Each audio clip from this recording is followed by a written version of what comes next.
አያ ጥበቡ ጥበቡ የሚባሉ አንድ አዛውንት ነበሩ።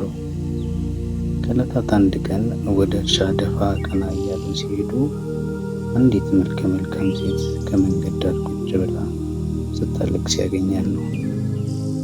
ምነው ልጄ፣ አንቺን የመሰለች ቆንጆ ይስቃል ይጫወታል እንጂ እንዴት ወደ ዋሻ ይመስል ዝም ብሎ መንገድ ላይ ያለቅሳል ሲሉ ጠይቋታል።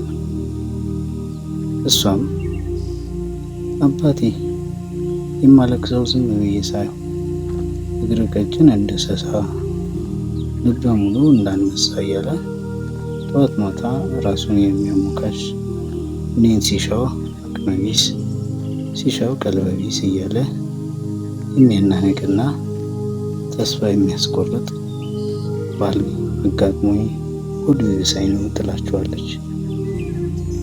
እሳቸውም ወቸው ጉድ፣ እግሩ ቢቀጥን ልቡ ቢደነድን ከሰሳና ከአንበሳ የተወለደ መሰለው? ከሴት ማህፀን አይደለም የወጣው? ወይ አለማወቅ እንዳፋር።